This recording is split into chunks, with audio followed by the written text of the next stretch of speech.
mas eu não consigo respaldar isso aqui na palavra de Deus. Então eu não posso falar. Então o que eu tenho para falar, e que a gente aprende com Abacuque, é que nesse ano de 2014, 2024, você vai enfrentar aflições, meus irmãos. Porque faz parte da vida.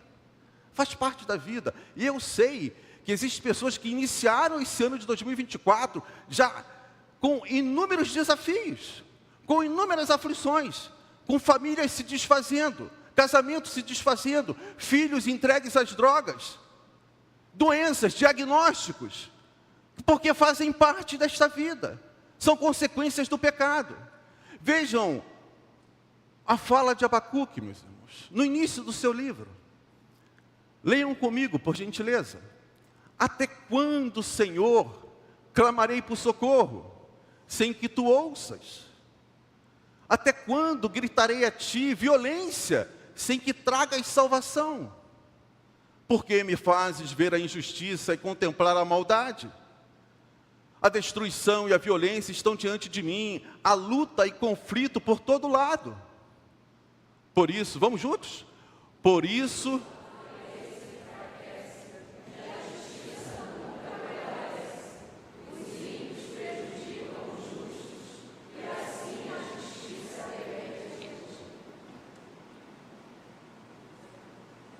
por que Abacuque diz isso, meus irmãos? Porque é a realidade dele. Porque ele está vendo. E ele está clamando ao Senhor. Senhor, olha isso aqui. Olha a injustiça. Olha a maldade. Olha aqui ao meu redor. Por que o Senhor não age? Por que o Senhor não faz alguma coisa? E meu irmão e minha irmã, ao longo deste ano, vai haver momentos na sua vida em que você vai fazer exatamente como Abacuque. Até quando, Senhor, esse sofrimento? Até quando essa dor? Até quando as coisas não vão se resolver na minha vida, na vida da minha família? Porque, meus irmãos, faz parte. Esse contexto pecaminoso em que nós vivemos, nos traz desafios, nos traz doenças, nos traz problemas, nos traz aflições. É Deus que já está nos preparando. E Abacuque é um reflexo disso. Ele vê tudo o que está acontecendo ao seu redor, as injustiças. Você anda aqui na Tijuca, meus irmãos, aqui na Conde de Bonfim, num dia de manhã, é de cortar o coração. Você vê famílias dormindo ao relento, pessoas revirando os lixos dos condomínios para buscar ali o seu alimento. Não tem como você não ficar insensível. É a aflição que está ao nosso redor. E é esse sentimento que toma conta de Abacuque. E ele grita diante do Senhor. Eu fico imaginando o profeta gritando: até quando, Senhor? Até quando? O Senhor vai me fazer enxergar tudo isso e não ver solução? Gente, você que conhece a Bíblia, de Gênesis a Apocalipse, me cite um personagem bíblico que não passou por aflição, que não passou por dificuldades. Se você tiver, depois você fale comigo. Alceni, tem um camarada aqui que nunca sofreu. Vamos dar uma lida só em 2 Coríntios, no capítulo 11, quando um personagem, que é um dos personagens mais marcantes ali do Novo Testamento, que é o apóstolo Paulo, ele vai dizer assim, são eles hebreus? Eu também. São israelitas? Eu também. São descendentes de Abraão? Eu também. São eles servos de Cristo? Estou fora de mim para falar desta forma. Ainda mais, trabalhei muito mais, fui encarcerado mais vezes, fui açoitado mais severamente, exposto à morte repetidas vezes. 5 vezes recebi dos judeus 39 açoites. 3 vezes fui golpeado com varas. 1 vez apedrejado. 3 vezes sofri naufrágio. Passei 1 noite e 1 dia exposto à fúria do mar. Estive continuamente viajando de uma parte para outra. Enfrentei perigos dos rios, perigos dos assaltantes, perigos dos meus compatriotas, perigos dos gentios, perigos na cidade, perigos no deserto, perigos no mar e perigos dos falsos irmãos. trabalhei arduamente. Muitas vezes fiquei sem dormir, passei fome e sede, e muitas vezes fiquei em jejum, suportei frio e nudez. Além disso, enfrento diariamente uma pressão interior, a saber, a minha preocupação com todas as igrejas. Meus irmãos, esse é Paulo, o camarada que plantou inúmeras igrejas, um cara que era servo do Senhor, um cara que cumpria a sua missão, mas ele passou por aflição. Então, a primeira lição, meus irmãos, que eu queria que você guardasse no seu coração e se preparasse, é que ao longo desses próximos 365 dias, vai haver momentos em que você vai gritar como Abacuque: até quando, Senhor? Até quando, Senhor? Ao longo dessa caminhada com Abacuque, sabe, Fabinho, a gente também vai compreender que nem sempre a gente entende o agir de Deus. Nem sempre nós temos a capacidade de entender como Deus está agindo nas nossas vidas. Vejam o que Abacuque vai dizer, a resposta que Deus dá à sua indagação. Lá no capítulo 1 ainda. Senhor, Tu não és desde a eternidade? Meu Deus, meu santo, Tu não morrerás.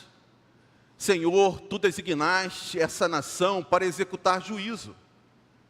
Ó rocha, determinaste a ela que aplicasse o castigo? Teus olhos são tão puros que não suportam ver o mal. Não podes tolerar a maldade, porque toleras então esses perversos. Por que ficas calado enquanto os ímpios engolem os que são mais justos do que eles? Você precisa entender o contexto aqui de Abacuque, né? Porque quando Abacuque está fazendo essas indagações, é porque ali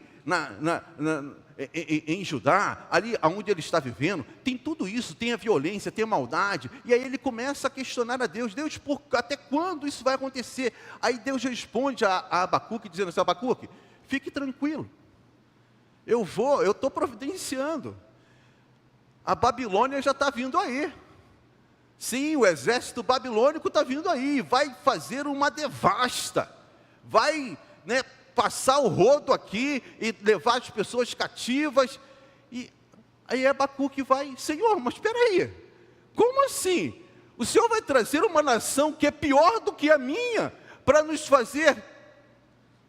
trazer castigo, para nos fazer juízo? E Abacuque, meus irmãos, não compreende o agir de Deus. Quantas vezes você não já clamou, você não já orou, não já dobrou os seus joelhos, e a resposta de Deus não veio como você queria, você não entendia como Deus estava agindo. Eu já contei aqui, mas eu acho que algumas pessoas, a maioria aqui não me ouviu falar, né? Eu tenho um testemunho que vai muito ao encontro dessa situação, desse momento. Eu acho que todos nós aqui já vivemos uma situação assim, de não entender como Deus estava trabalhando, e depois você olha para trás e diz: poxa, ainda bem que foi assim, né? Eu estava me formando na Escola de Especialistas de Aeronáutica, e chegou lá no último ano, eu tinha a oportunidade de escolher, entre uma especialidade onde eu iria voar, ficar voando, ou uma que eu ia operar em terra. Só que quem pegasse voo tinha certeza que voltava para o Rio de Janeiro. Ao se formar, abria muitas vagas aqui no Rio de Janeiro. Ao contrário de quem pegasse terra. Quem pegasse terra ia lá para Ipatinga, ia lá para Brasília, ia para vários estados, só que não voltava para o Rio de Janeiro. E, meus irmãos, um garoto de 17 anos, que saiu do Rio de Janeiro, pela primeira vez, largou mamãe, largou papai, chegou lá, começou a ralar e tal, ele quer voltar para os braços da mamãe, ele quer comer lá a macarronada com galinha lá aos domingos da mamãe, e esse era o desejo de todos os cariocas ali. E aí, da minha turma, nós éramos 13 que pedíamos voo. Eu era o único crente. Então nós fomos lá para a entrevista, né?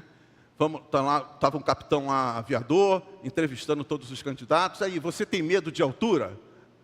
se eu quero pegar voo, eu não vou dizer que tenho medo de altura, né? Eu falei, não, muito pelo contrário, eu gosto de altura e coisa e tal. Então, eu induzi todo o questionário de forma a que não houvesse nenhum motivo para eu ficar reprovado. Só que dos 13 que pediram voo, eu fui o único que fui reprovado. Aí você imagine esse garoto chegando em casa no final de semana. Saiu lá da escola, chegou em casa lá com a mamãe e com o papai. Imagine o Alcenir. Mãe, eu não entendo Deus. Eu era o único crente. E agora, pode esquecer, eu não vou voltar para o Rio.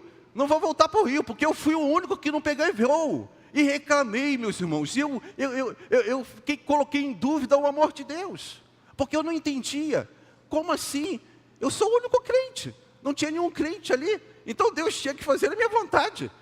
Tinha que acolher eu. Eu queria voo, porque voo ia me trazer de volta para o Rio de Janeiro, para junto da minha família. E eu acabei me formando e realmente não abri o Rio de Janeiro. Eu fui parar lá em Brasília. E todos os meus colegas que pegaram voo, que eram cariocas, vieram aqui para o Galeão, voaram o Avro, outros foram lá para os Afonsos, voar o Hércules, o Búfalo, e eu fui lá para Brasília. Fui trabalhar lá no aeroporto de Brasília. Fiquei 2 anos lá, 1 ano e meio, depois fui lá para a Serra do Cachimbo. Conhece a Serra do Cachimbo? Quem conhece a Serra do Cachimbo aqui? Ninguém conhece. Bota no Google, que você vai ver. Você pega o avião ali em Brasília, vai voando, quando chega ali para aquela área ali perto de Manaus, aqui naquela região assim, aí você começa a ver só floresta, aí abre um buraco assim, ali é a Serra do Cachimbo. Aí o avião pousa, te deixa ali e decola para Manaus. E você fica ali sozinho, junto com seus colegas, durante 6 meses. Então, essa foi a minha história. Só que quando eu estava ali, na Serra do Cachimbo, eu tive contato com os meus colegas que pegaram um voo. Porque eles voavam Búfalo, eles voavam Avro. E quando toda a rota de Brasília, aqui do Galeão, para Manaus, pousava ali na Serra do Cachimbo para fazer abastecimento. E eu tinha contato com esses caras. E eles contavam a vida deles. Eles não tinham tempo para estudar.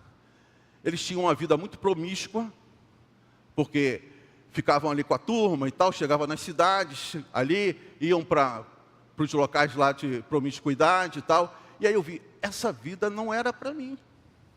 Essa vida não era para mim. Aí eu comecei a entender um pouco do porquê que Deus não deixou eu pegar voo. O trabalho era um trabalho muito diferente do que eu executava. E meus irmãos, esse é o Alcenir que chegou ali em Brasília, com a perspectiva de passar 7 anos em Brasília, conseguiu voltar para o Rio de Janeiro com menos de 3 anos. Com 2 anos e meio eu estava de volta aqui no Rio de Janeiro. E fui ali para trabalhar no Aeroporto Internacional do Galeão. E aí é interessante para vocês verem como é que é o desdobramento dessas coisas, né? Aí quando eu estou ali no Aeroporto Internacional do Galeão, chegou um rádio lá no comando, solicitando para voluntários para servirem lá na base aérea de Boa Vista, que estava inaugurando naquela época. E aí as unidades estavam sendo concitadas a estimular os seus militares a servirem lá em Boa Vista. Aí chegou lá, solicito que o comandante dessa unidade, né, indique tantos militares da especialidade XXX para servirem em Boa Vista. E aí, meus irmãos, quantos voluntários apareceram? 0. 0 voluntários. Ninguém queria sair do Rio de Janeiro para ir para servir lá em Boa Vista. Aí chega um segundo rádio. Determino que o comandante desta unidade indique X militares de tal e tal e tal especialidade, levando em consideração aqueles que nunca serviram fora do Rio de Janeiro. Captou esse detalhe? Aí os meus colegas, que vieram direto da escola para cá, tiveram que ir lá para Boa Vista. Como eu tinha passado esses 2 anos em Brasília, eu fiquei fora dessa, porque eu tinha servido fora do Rio de Janeiro. Meus irmãos, vejam como Deus trabalha. Vejam como Deus trabalha. Eu sei que essa minha experiência é a experiência de muitos de vocês. Naquele momento, quando eu fui recusado ali para voo, que eu cheguei em casa, eu não entendia, eu estava reclamando de Deus. Eu queria me sobrepor a Deus. Eu sou mais sábio do que Deus. Eu sei o que é melhor para mim. E o melhor para mim é pegar voo. Mas Deus falou, não, Alceni, não faz isso, rapaz. Você não vai ter tempo de estudar. Meus irmãos, eu fiz uma faculdade de economia. Eu fiz uma faculdade de teologia. Trabalhando. Exercendo a minha função. Como trabalhando na área de proteção ao voo. Veja bem, quando eu iria conseguir isso se eu estivesse voando em escala de voo frequente? Mas eu não entendia isso. Então, Abacuque, ele de igual modo, ele não compreende como Deus está agindo, mas Deus está agindo. Deus está agindo na sua vida, meus irmãos. Nas nossas vidas, mesmo que você não entenda. Um outro aspecto que eu quero chamar a sua atenção, e que a gente aprende nessa caminhada no livro de Abacuque, é que só existe um Deus, meus irmãos. Não existe outros deuses, não existem outros deuses. Vejam o que nós lemos aqui, nesses versículos do capítulo 2. Os irmãos podem ler comigo? De que vale...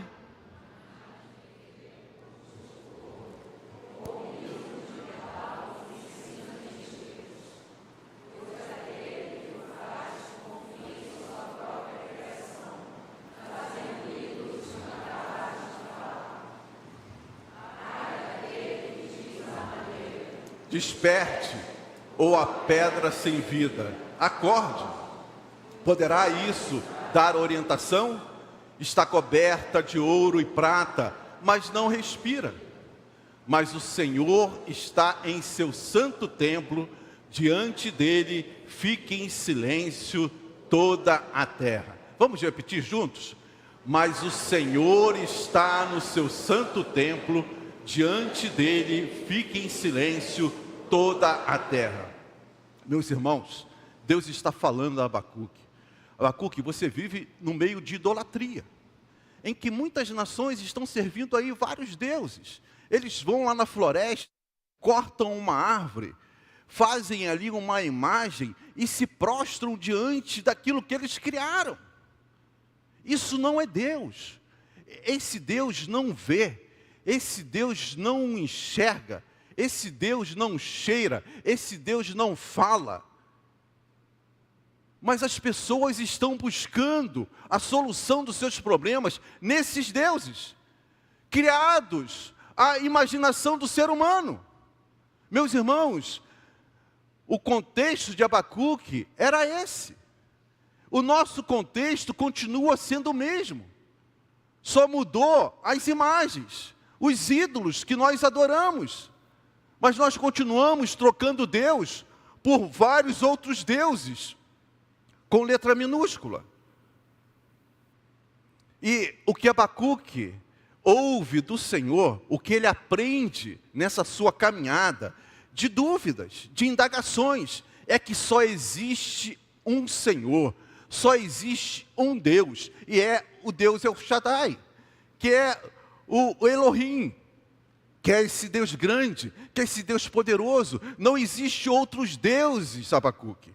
Por isso, meu irmão e minha irmã, ao longo deste ano de 2024, que fique muito claro nas nossas vidas, que não existe outros deuses, não existe outros salvadores.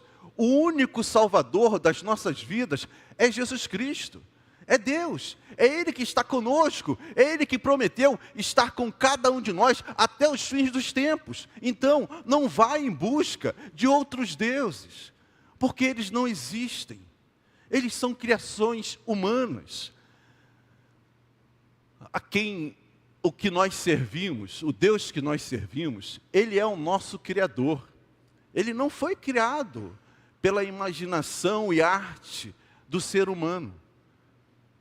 Só para a gente refletir, porque isso vai ser importante na sua confiança em meio aos desafios e às aflições que nós enfrentaremos ao longo desses próximos dias, ao longo deste ano. E por fim, meus irmãos, nessa caminhada desses 3 capítulos de Abacuque, nós aprendemos com Abacuque a aguardar o tempo do Senhor e a viver pela fé. Sim, meus irmãos, essa é a principal lição de Abacuque, do livro de Abacuque. Aguardar o tempo do Senhor e viver pela fé. Vamos ler o texto que vai respaldar, né, essa minha afirmação. Lá no capítulo 2, versículos 1 e 4, diz assim. Vamos juntos? Ficarei no meu posto de sentinela e tomarei posição sobre a muralha. Aguardarei para ver o que ele me dirá e que resposta terei à minha queixa.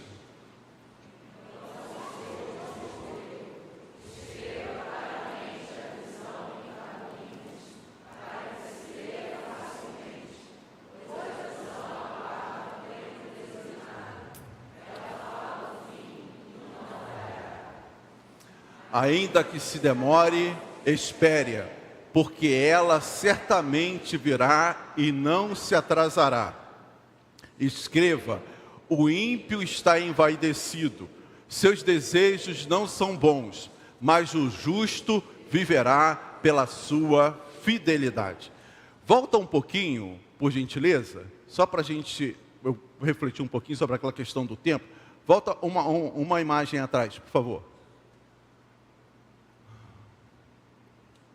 Dá para voltar? Pode, adiante, vai adiante. Próxima imagem.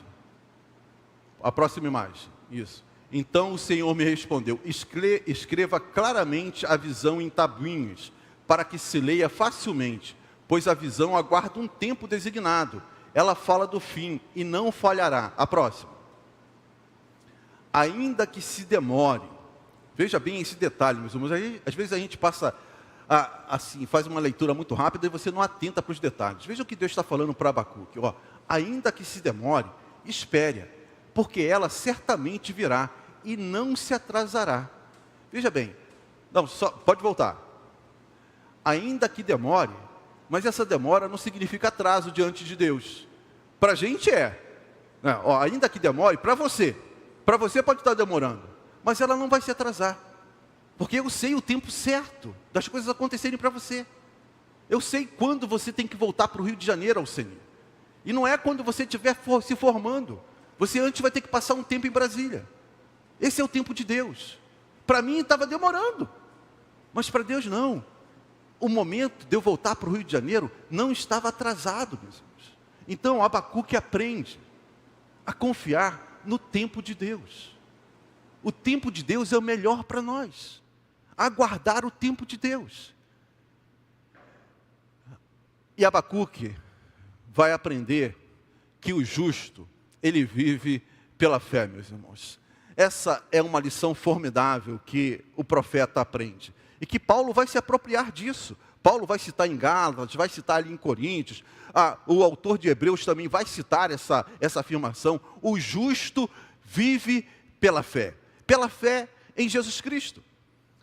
E meus irmãos, esse viver pela fé é algo que a gente precisa ter no nosso radar. Porque ao longo deste ano, você não vai enxergar a solução dos seus problemas. E a fé é exatamente isso.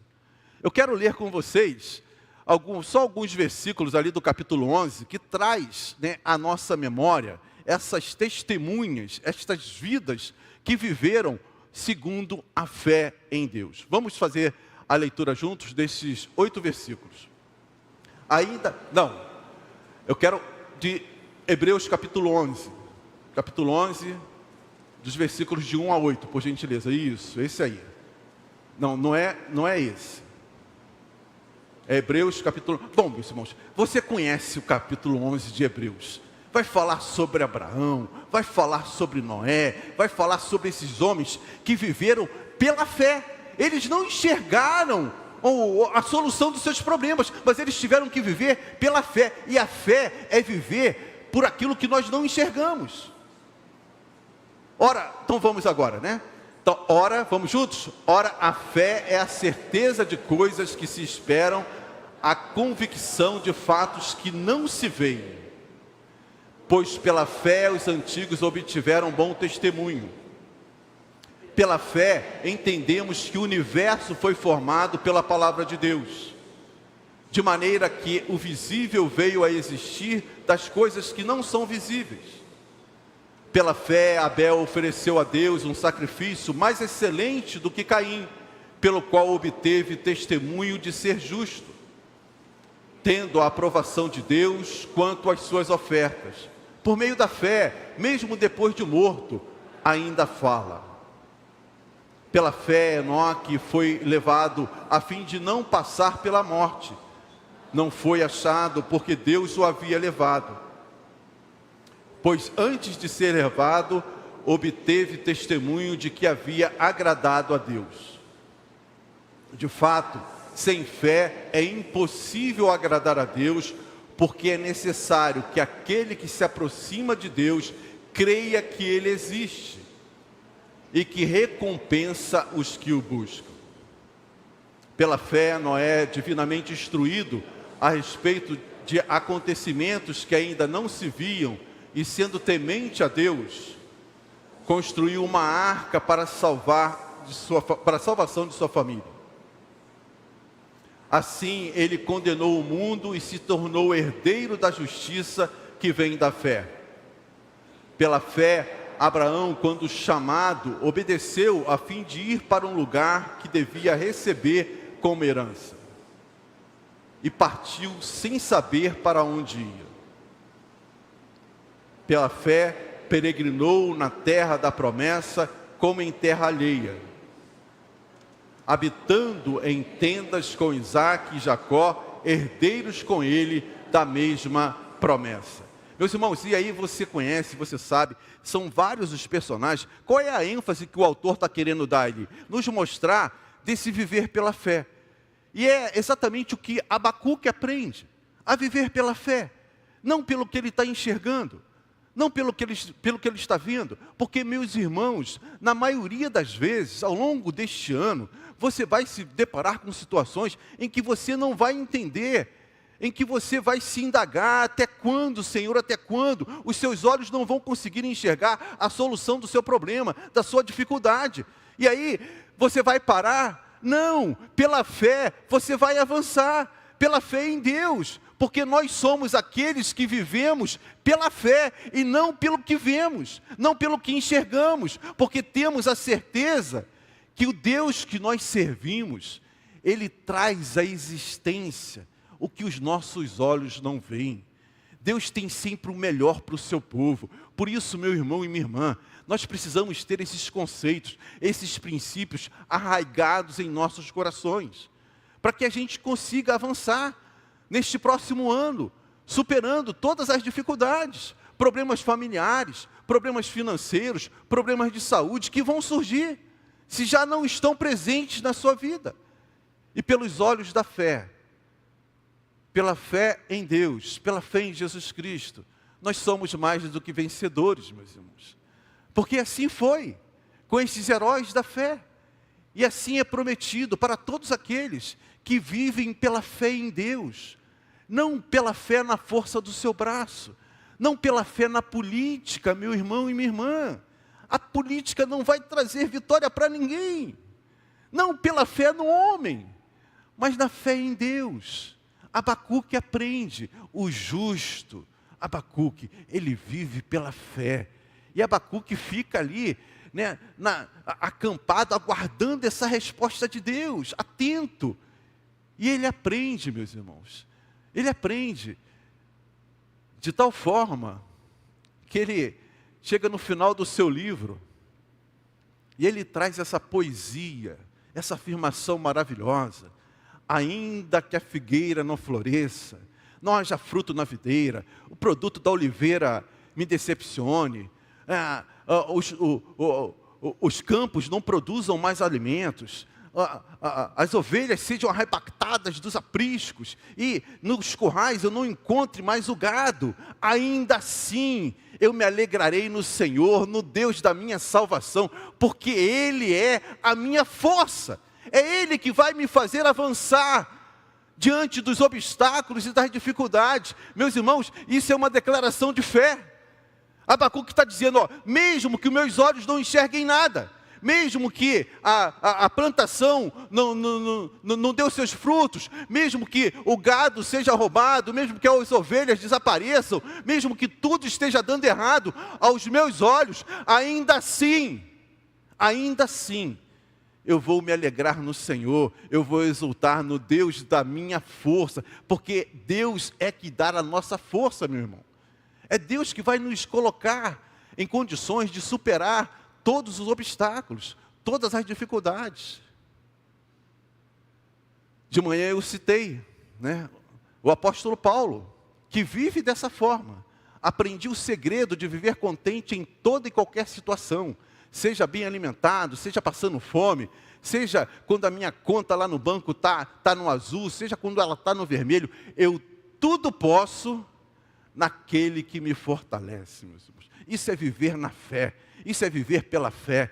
Então eu quero, neste último culto, deste primeiro domingo de 2024, deixar isso muito claro para você. Nós aprendemos com Abacuque que vamos enfrentar aflições. Nós nem sempre vamos entender como Deus está agindo nas nossas vidas. Em muitos momentos você vai ficar, mas como assim, Senhor?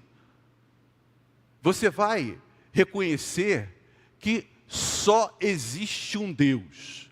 O único caminho para o ser humano é Deus. Não existe outros deuses. Só um Deus, o único e verdadeiro Deus. E você vai aprender a aguardar o tempo de Deus, que não é o nosso tempo. O tempo de Deus é o melhor para você, é o melhor para mim, é o melhor para os seus filhos. E você vai aprender a viver pela fé.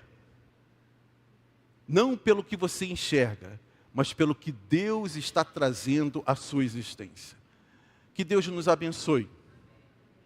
Que você possa, ao longo desse próximo ano, desses próximos dias, colocar em prática, meus irmãos, o que a Bíblia nos ensina.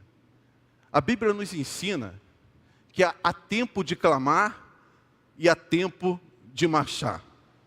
A Bíblia nos ensina que as promessas de Deus, e são muitas as promessas de Deus, elas se cumprem nas nossas vidas. A Bíblia nos ensina que nós podemos confiar, porque Deus é a nossa força, é Ele quem nos fortalece. Nós podemos sim ser fortes e corajosos, porque não dependemos de nós. A nossa força e a nossa coragem vem do Senhor. Nós aprendemos com Abacuque que vamos encarar e nos deparar com aflições e com dores ao longo deste ano. Nós vamos perceber que nem sempre vamos entender o agir de Deus, mas nós vamos também aprender com este homem e com a palavra de Deus para nós, que vamos viver pela fé. Pela fé em Deus, nós vamos vencer e vamos superar todos os obstáculos e todas as aflições que a vida nos impõe. Não com a nossa força, mas com a força do nosso Deus. Amém? Nós vamos louvar ao Senhor, ter uma música, e eu quero dar uma oportunidade a você, que chegou aqui e que ainda não tem essa intimidade com o Senhor. De repente você veio aqui convidado por alguém e ainda não tomou uma decisão ao lado deste Deus. Porque, meu irmão e minha irmã, nada há neste mundo melhor do que ter essa certeza da presença de Deus em nossas vidas. As dificuldades às vezes podem tentar trazer algumas nuvens sobre essa certeza, mas a presença, aqueles que têm o selo do Espírito Santo em suas vidas, eles trazem, no seu dia a dia essa convicção da dependência de Deus. Então, enquanto nós cantamos, eu quero que você que entrou aqui, que ainda não tomou uma decisão ao lado de Deus, que ainda não confessou Jesus como Senhor e Salvador da sua vida, tem buscado a solução para os seus problemas em vários outros deuses, em vários outros lugares.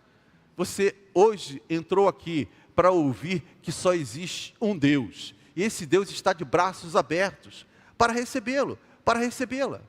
Então, enquanto cantamos, se você quiser e desejar, saia do seu lugar, vem aqui, eu estarei aqui embaixo e eu quero orar com você. Quero te dar um abraço para que nós possamos caminhar juntos ao longo deste ano, buscando cada vez mais essa presença extraordinária, essa presença que nos traz confiança, que nos traz esperança, que vai além do que os nossos olhos podem ver. Então é essa a promessa que a palavra de Deus nos traz e que eu quero colocar à sua disposição a partir do momento em que você tome essa decisão de aceitar a Jesus Cristo como Senhor e Salvador da sua vida.